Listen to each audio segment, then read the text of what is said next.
দীর্ঘ 16টি বছর ধরে আমরা যে নির্যাতন নিপীড়নের মধ্য দিয়ে এসেছি, আইনের কোথাও সুশাসন ছিল না, কারো কথা বলার অধিকার ছিল না, কারো ছিল না ভোট দেওয়ার অধিকার। সকল অধিকার কেড়ে নিয়েছিল ওই ফ্যাসিস্ট সরকার, যাকে 24শে ছাত্র ও জনতার গণ অভ্যুত্থানের মধ্য দিয়ে আমরা পতন করতে সক্ষম হয়েছি। এই আন্দোলনের ক্রেডিট নেওয়ার জন্য আজ অনেকেই দাঁড়িয়ে আছে, চেতনা ব্যবসা করছে।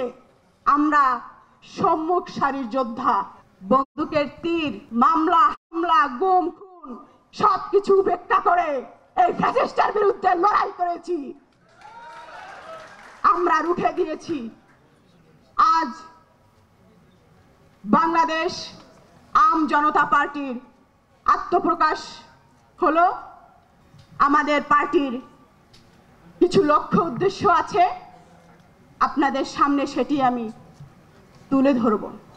আইনের শাসন প্রতিষ্ঠা করা, সামাজিক নিরাপত্তা এবং বৈষম্যহীন সমাজ ব্যবস্থা গড়ে তোলা, সবার জন্য শিক্ষা ব্যবস্থা ও সুশিক্ষার সুযোগ ইন্টারমিডিয়েট ও উচ্চ মাধ্যমিক পর্যন্ত সবার বিনা খরচে শিক্ষার সুযোগ তৈরি করা, সবার জন্য কর্মসংস্থানের সুযোগ এবং উদ্যোক্তা তৈরির ক্ষেত্রে সৃষ্টি করা, সুস্বাস্থ্য নিশ্চিতকরণ এবং স্বাস্থ্য সেবার সবার ব্যয় সাধ্যের মধ্যে আনা, প্রান্তিক জনগোষ্ঠী বিনামূল্যে বা স্বল্প মূল্যে স্বাস্থ্যসেবা নিশ্চিত করা, ভোটের অধিকার প্রতিষ্ঠিত করার মাধ্যমে নিরাপদে বাধাহীনভাবে সবার ভোটার অধিকার প্রয়োগ করার সুযোগ সৃষ্টি করা,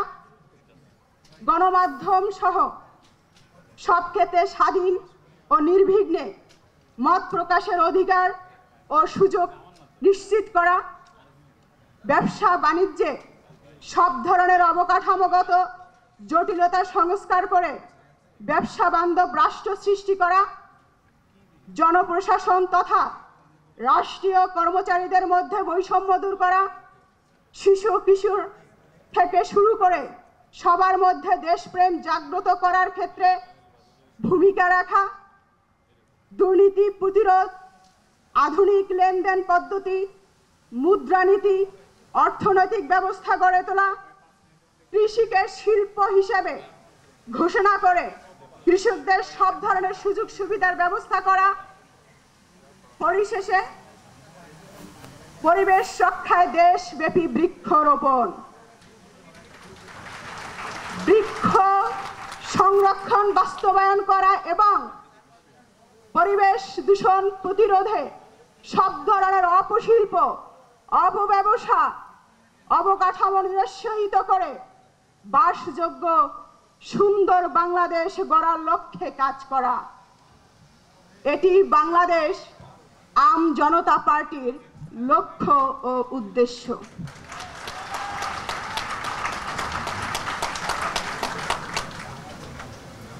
সর্বশেষ একটি কথা বলতে চাই, আপনারা সকলে এখানে উপস্থিত হয়েছেন, আমাদেরকে প্রাণ ভরে দোয়া করবেন। আমরা নতুন বাংলাদেশ গড়তে আপনাদের সকলের সহযোগিতা কামনা করছি।